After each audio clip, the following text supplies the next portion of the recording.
You get them for free on the internet now. But if you look in the front, I opened it to B, and the B starts with the Egyptian hieroglyphic for a house, I think. And then it goes to the Phoenician hieroglyphic for a house, and then it shows that the Greeks borrowed that, or somebody borrowed that idea. I think the Greeks did eventually. And eventually we got our B. Now, as a kid, I always wondered why was house, ha, ha, like a B? Because in their language, it starts with a ba sound, right? And so that's what's really interesting to me as a kid. I looked at those because we have the World Book Encyclopedia, and I pored over those as a kid. But it always intrigued me how the letters came to be. And by the way, these, okay, this is Greek. This is Hebrew. This is Anglo-Saxon. I thought you'd like to see a little bit of different forms, because I'm going to talk about that. I'm going to talk about literary forms and poetic forms today, especially in Hebrew. This is S-A-L-M-O-I, psalmoi, which is the basis of the word psalm, which is Greek, because it comes from the Septuagint. Psalmoi being a song that is aphonically sung, poetry that is aphonically sung to a musical instrument. That's what it means in Greek. This is lay, and that's what lay means. Lay is a preposition. Lay means, lay in Hebrew can mean, what I even put you some notes on the top here. It can mean of, by, for, or concerning. And I'll bring that into play when we get to that point. This, and I'll translate it for you. Let's talk about forms. We just sang a song, and that song is rhymed, right? Let's see, is it rhymed? No, not really. There's no rhyme in this. How does this, well, I guess there's some singing kings, so there's some what we call couplets. Those are couplets, right? But in English, generally we look for what kind of forms? In poetry. Rhyming form. Now there's non-rhyming poetry, but nobody likes that, right? Well, some of it's kind of cool. But you have in English, isn't it interesting, we have all kinds of forms of poet. We have non-rhyming forms of poetry and prose type forms of poetry and meter forms of poetry, right? Most of it, if you want to sing it, you better rhyme it. But that comes from where? Where do we get rhyming forms? Come on, this is beginning English stuff. Didn't you ask your teacher this stuff in 6th grade? No. Teacher, where did rhymes come from? She didn't say. It came. Did you go to English class on, by the way? I had, Mr. Martin was my English teacher in high school. I had him pretty good. But it didn't occur to you to ask? No. Well, maybe you need some more engineering training. I'm an engineer. I always ask, where did it come from? Right? Where did it come from? From the French. The French, and the French borrowed it from almost all Romantic languages use rhyming forms. So almost all Romantic languages use rhyme. It's a characteristic of Romantic languages. How did we in English get it? Battle of Hastings. Battle of Hastings. Oh. Wow. Be still my heart. Oh, awesome. Someone who knows English history. Come on, you guys. Do you speak English? You should know English history. 1066, Battle of Hastings. Excellent. William the Conqueror, also called William the Other, was conquered the English, and he was Norman French. He spoke French, and the official language of the aristocracy in England. Do you guys remember Robin Hood? Yeah. Robin Hood spoke Anglo-Saxon, and he also spoke the language of the court. You guys need to remember, go reread Howard. Howard Pyle, remember? Anyway, reread Ivanhoe, for goodness sakes. One of my favorite books. But in any case, we got rhyming structure from French because French got squished into Anglo-Saxon. Now here's what Anglo-Saxon is like. This is Hafwat ich Stephanasist Sacrifice. Flat, me, gemeta, to mita. And German mixed with an English form. This says, that I, Stephen's cyst, in other words, the tomb of Stephen, think and will tell. That, me, a dream in the middle of the night. And you notice, until we got French, we didn't have the GH, and it wasn't I, it was nita, nita, because it actually followed true form. But you notice that there's this break, because in Anglo-Saxon poetry, it is a rhythmic beat with what's called a pause, a glottal pause in the middle, kind of like a comma. But the way you do it is, did you notice the rhyming? It's no rhyming structure, but it's a meter. It's not an iambic pentameter. Where did we get meter from?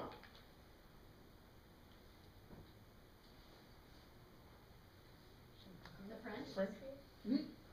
Come on, you guys! Didn't anybody ever study? Didn't you ever have to study the Odyssey and the Iliad? And they are written in iambic pentameter, because we got meter from the Greeks. The Greeks were in the meter. And so in the meter, it's very similar to Anglo-Saxon. Dot, da, dot, da, dot, da, dot. Except Anglo-Saxon is an irregular meter with a glottal in the center. So the meter is irregular. In Greek poetry, the meter is never irregular. It's always iambic pentameter. And so in English poetry, in our poetry, what do we have? We have all kinds of meters. Go look at the hymns. The hymns, they'll tell you the meter of the hymns. They'll even show it to you.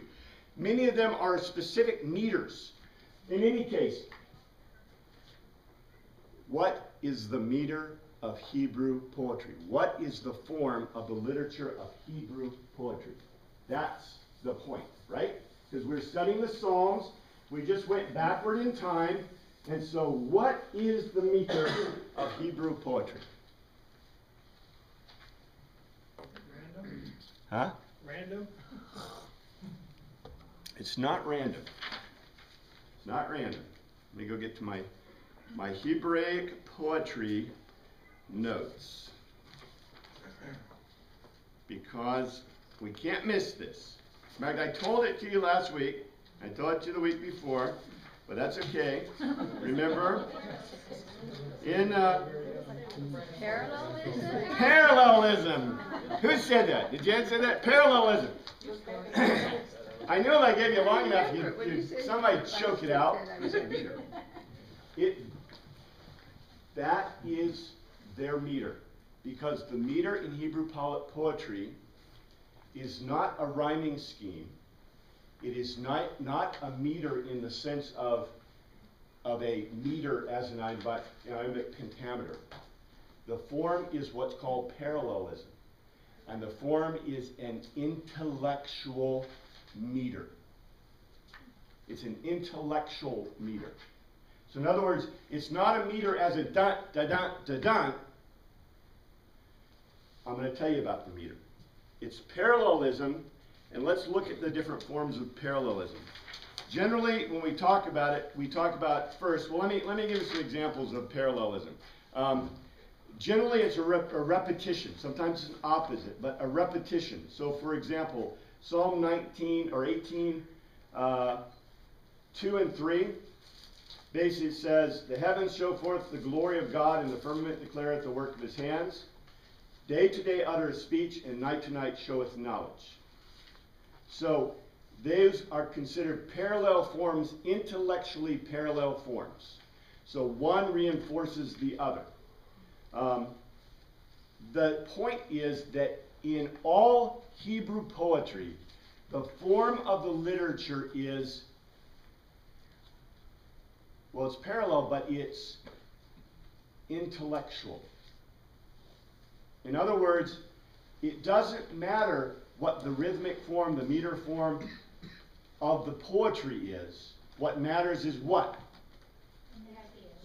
The ideas. The ideas. The ideas. And remember, we said, okay, and we're going to go through this, because this is really important. There's different types of parallelism. Now, I don't expect you to remember all these. That's okay. I just want you to be I just want you to become a little familiar with them so you at least know what they are. I should have written them in the notes. Maybe I'll do that next week.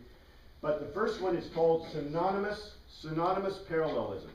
Synonymous parallelism means A and A.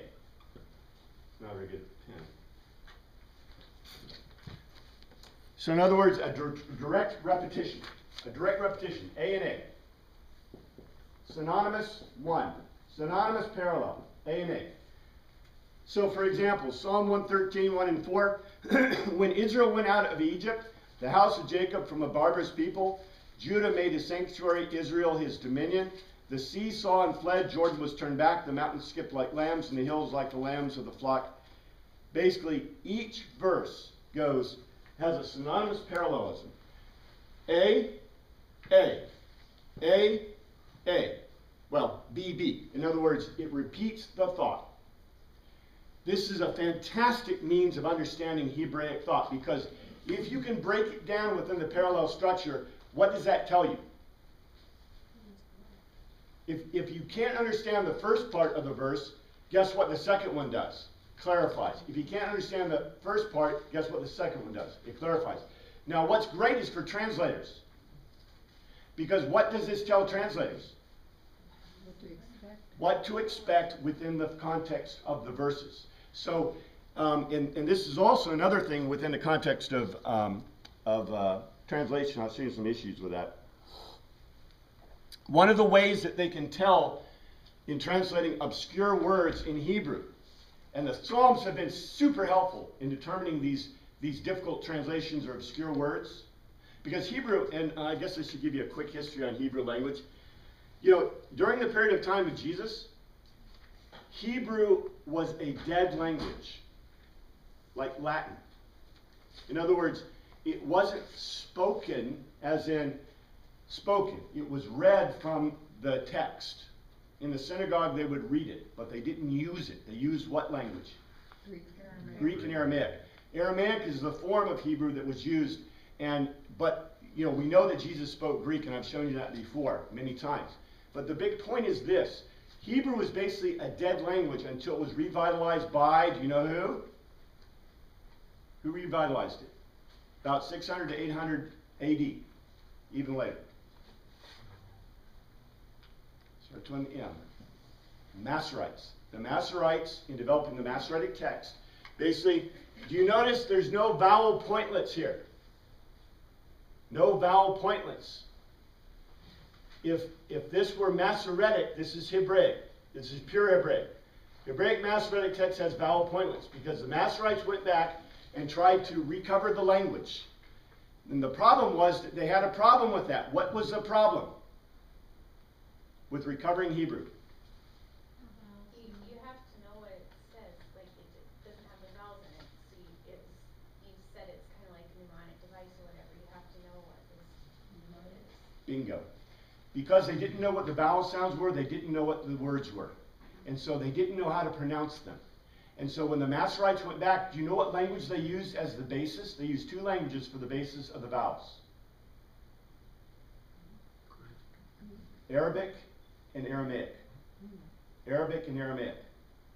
Basically, it was the Muslims, that's why 600 AD is a big deal, because the advent of Muslim and of the Muslim faith, the invention of Muslim faith in Islam, the advent of Islam, caused the Masoretes in large degree to want to recover Hebrew. And so Hebrew was recovered. Now, do we know if Hebrew today spoken is the same as it was back when?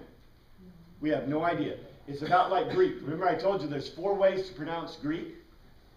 There's one modern way to pronounce Hebrew, but we have no idea what it was pronounced in the past. And remember, languages change. Anybody here speaking Anglo-Saxon? Other than me every now and then, okay? Because Anglo-Saxon, yeah, Chaucer, Middle English. Anybody speaking Middle English around here? Because the languages change. Just like Nita became night. Those French guys. All right. The other form, next form, 2. AP. It's called antithetic parallelism. Antithetic parallelism. Antithetic parallelism means A and minus A. So, for example, the first part is what by the second part? The second part is the opposite, exactly. So, for example, in Psalm 1:6, for the Lord guards the way of the just, but the way of the wicked leads to doom. The second part is an opposite. A lot of that in Proverbs. Yep. Third form is called synthetic parallelism. Synthetic parallelism. Synthetic parallelism means A expands to A1. In other words, the second part is a fuller idea than the first. So, for example, Psalm 99:3. Know thee the Lord, he is God, he made us and we not ourselves. We are his people and the sheep of his pasture. So, expands the thought, increases the idea. And I don't know if I'll throw this in, I guess I should. Don't remember this, but if you ever hear the terms formal parallelism, additive parallelism, or climactic parallelism, those are also terms for synthetic parallelism. Right. There is also 4, inverted parallelism. And inverted parallelism, what do you think that means? Let's see, let me give you a diagram. Here's a diagram, A, B, B, A. Means I get an idea, I have a new idea, that new idea is repeated, and then I have finally go back to the original idea. An example is Psalm 124:7. Our soul has escaped as a bird out of the snare of the trapper. The snare is broken and we have escaped. Bang, bang, bang. A, B, B, A. There are also more complex forms of this that can be found in some of the Psalms. There is also a few other types that are similar. One called stair-step parallelism. In stair-step parallelism is progressive repeated thoughts. A, B, C, D, E, where the thoughts progressively expand. For example, Psalm 121:5, the Lord is your keeper, the Lord is the shade of night, the Lord is your shade on your right hand. The sun will not smite you by day, nor the moon by night. The Lord will protect you from all evil. He will keep your soul. The Lord will guard you from going out, and you're coming in for this time and forever, forth, etc. So what it does is it takes an idea and it keeps expanding on the basic idea. How can that even be considered parallelism then? Because the thoughts, and this is the thing about Hebraic thought, the thoughts don't change, they're expanded. So it's probably not right to say A, B, C, D, E like this. It's probably more right to say A, A1, A2, A3. It's just that each of the thoughts gets expanded in a parallel form, okay? Then the final form is called emblematic parallelism. And emblematic parallelism, it means A, and then a metaphor or simile. Metaphor or simile. Example, Psalm 42:1. As the deer pants for the water brooks, so my soul pants for you, O Lord. That's a direct euphemistic metaphor in a parallel structure. And really, okay,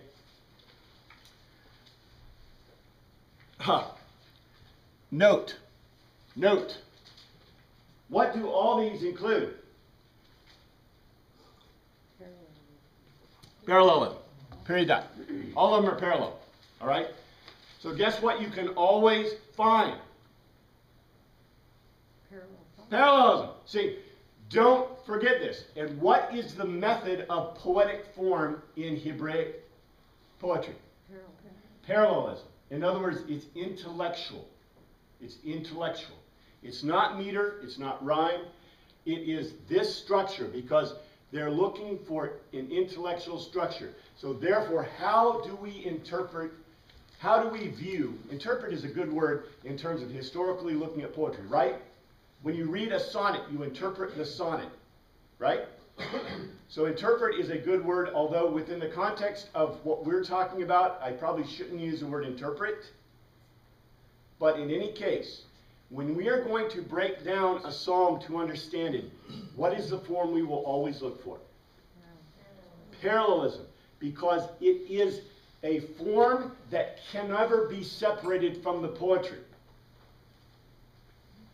So, for example, can I take the rhyme out of romantic literature poetry?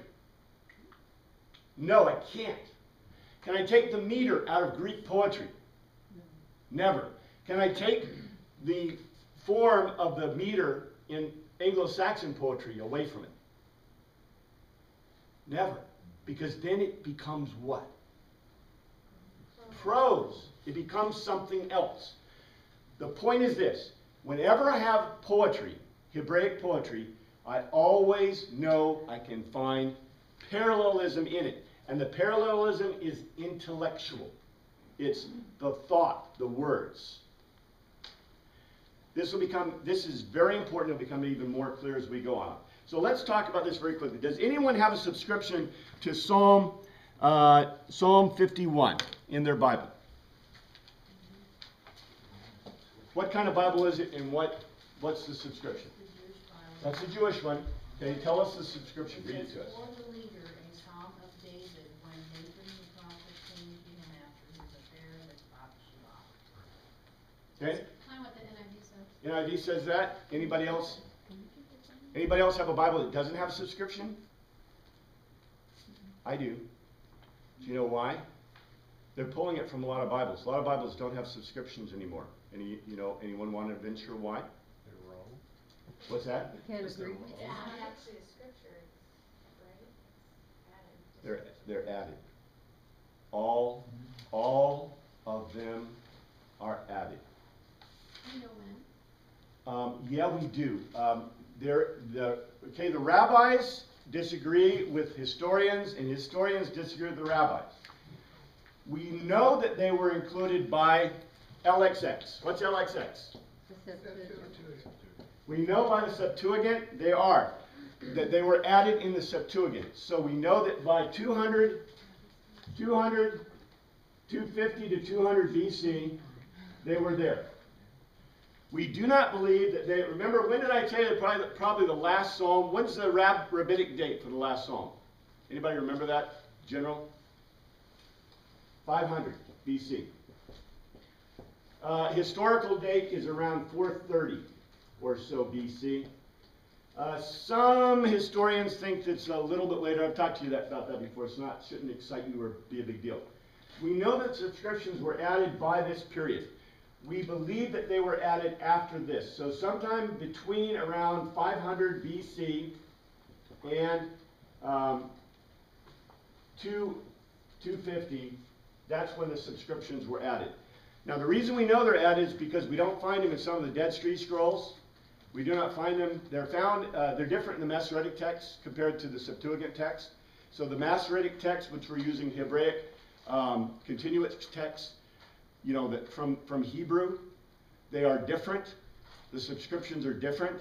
The Psalms aren't different. Now the numbering is, but the Psalms are not different. However, the subscriptions are different between the Masoretic text and the Septuagint text. There's another problem. The problem is Lee. For example, there are how many of these Psalms? How many of these Psalms for David? Psalm of David? 77. You said 73 on your page. 73. And then there's how many that are, anyway. It says in the Hebrew, in the subscription. Remember, the subscriptions are added. They're added just like the verses. They're added just like, everything else. So they're added. However, this consonant li means of, about, concerning, and by. It does not mean written by.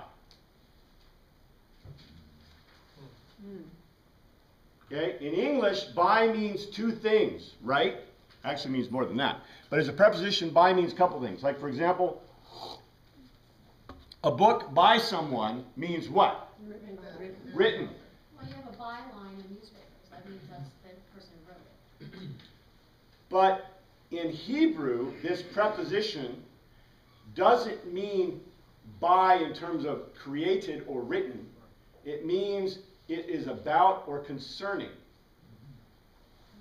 So the Psalms that we attribute to David are, number one, they're added subscriptions after the Psalms were written, way after the Psalms were written. And number two, we don't know if they mean that the Psalm is about or by. Now, after we get through with this, I'll let you make your own decision, but it's important for you to note that just because it says that it was by David, that is not proper, that is not, probably not a good translation, right? A lot of rabbis are kind of, you can see how the rabbis are split on this, right? There's some rabbis that will say it had to been a Davidic psalm. Some that say, no, it couldn't have been, right? It's about David. And this one specifically is about David and his events with Bathsheba. So, however you want to take it, I'm just trying to point out what the Hebrew says. Yeah, go ahead. Now, these were added later, but when were they actually written? In the same time period? The subscriptions. No, the subscriptions were written way later. So We know would because that of mean that they couldn't be written by David then? We don't know. don't know. Well, if he was dead, he couldn't have written them. Well, we don't know if it's like, okay, remember until about 100 AD, they were carrying the oral Torah and the Talmudic writings or the Talmudic stuff in their minds as memory. So there's huge memory, right? So there is no Talmudic base for the subscriptions. But it is possible that the subscriptions could have been orally transmitted, you know, as part of the Talmudic base and then written in this period. That's not hard to believe or think. And some rabbis, you know, that's some of the rabbinic thought, right? Well, I don't know. You always said it was of David, so let's just write it down. So it's David. Yeah, yeah. You know, it's always been a trick. Now, the other thing is, you know, what it gives us, maybe there was some literary subscription to, for example, David, and the information was passed down orally or by tradition or some other way, and then they later put the subscription in the sense that they wanted to make sure it was understandable. And that is important because let's look at this verse. Number one, I gave you, Egyptian poetry. Number one.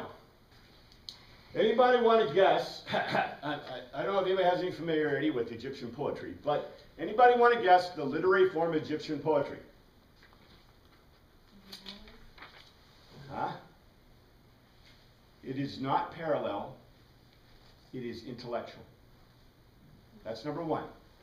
Number two, almost all Egyptian poetry falls into one or two camps. Love poetry, and when you read it, it sure sounds like Song of Solomon, but we're not talking about Song of Solomon, but that's okay. And funeral poetry.